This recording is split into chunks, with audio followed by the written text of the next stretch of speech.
पराभवस्तावत बोध जातो यावन जिज्ञासित आत्मतत्वम यावत् क्रिया तावमिदं मनो वै कर्मात्मकं जेन शरीर बंधः। जिनका शरीर कर्म बंधन से विमुक्त हो चुका है उन्होंने अवधूत वेश क्यों बनाया? समाधान प्रस्तुत करते हैं। नित्यम ददाति कामस्या छिद्रम तमनो योरयः। ये जो शरीर है इसका स्वभाव है, इसकी कामना बढ़ते ही जाती है। संयोग से कल हम लोगों के भंडारे में खूब चकाचक भोजन बना था, तो हम लोग तो स्वभाव है कम खाने का, त्रिपाठी जी खूब खाए। अब संयोग से रात को बिजली कट गई, हम जाके देखे तो एकदम उलट पलट। हमने कहा क्या हुआ गुरुजी? कहे यार क्या कहें, थोड़ा सा ज्यादा खा ली। हमने कहा कि अन्न जजमान का था, शरीर तो आपका अपना था। तो हमारे यहाँ एक चार्वाक दर्शन हुआ, नास्तिक दार्शनिक हुए महर्षि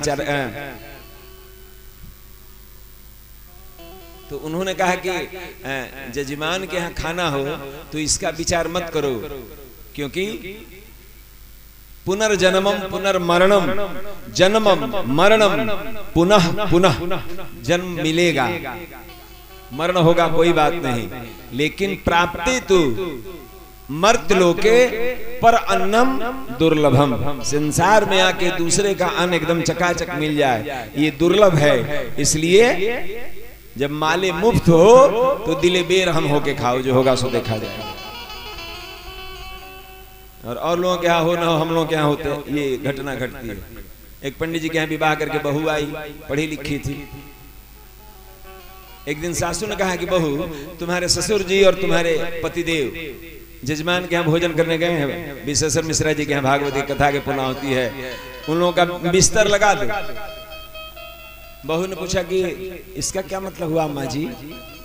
कहा कि तुमको पता नहीं है, तुम्हारे ससुर और तुम्हारे पतिदेव जब जजमान के यहाँ से भोजन करके आते हैं तो आते आते बिस्तर पर ही पड़ते हैं, इसलिए बिस्तर लगा दो पहले से।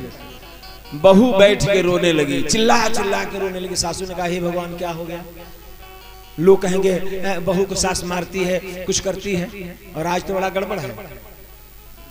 कुछ नहीं, सब ठीक ठाक चल रहा है, लेकिन बहू जाके शिकायत कर दे सास की तो निर्णय बाद में होगा। सासू जी को हथकड़ी पहले लग जाएगा, जेल में पहले जाएगी। धन्य हो भारत के संविधान, प्रणाम कीजिए।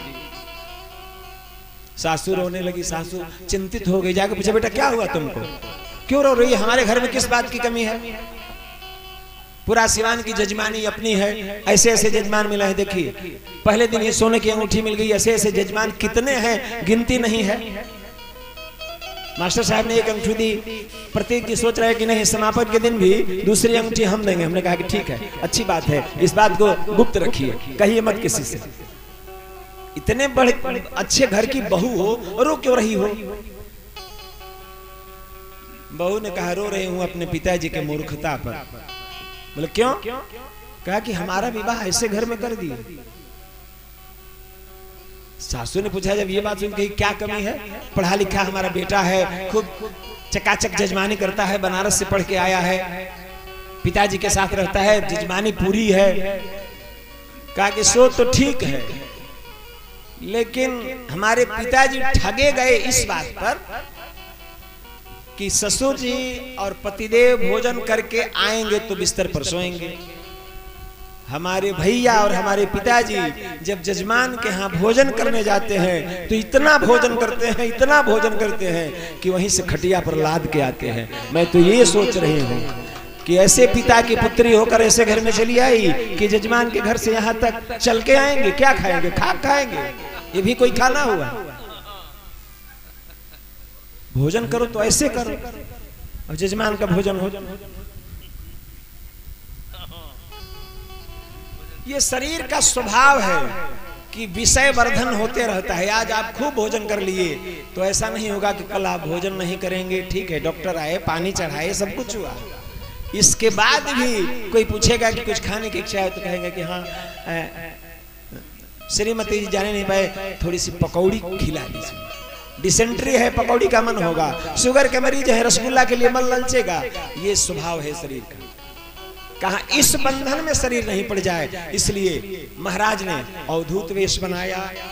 नित्यम ददाति कामस्याम छिद्रम तदनुजोरयः। कामना बढ़ते रहती है। बोले कामना बढ़े नहीं, इसलिए योगिनः कृतमैत्रस्य पत्युर्जायेव पुंसचली। ये माया पुंसचली है। पुंसचली कहते हैं, हमने कहा भोजपुरी का भाषा में छुछुंदर जकरा के कहल जाला, ये कहीं चल जा, माया का यही स्वभाव है। इस माया की वृत्ति घेरे नहीं, इसलिए अवधूत वेश में अपने को रख के और इस सृष्टि से उपराम होते हैं। इतना महान कुल है और वृत्ति ले लिए। बोले क्या वृत्ति ले लिए? कि कछु लेना न देना, भजन करना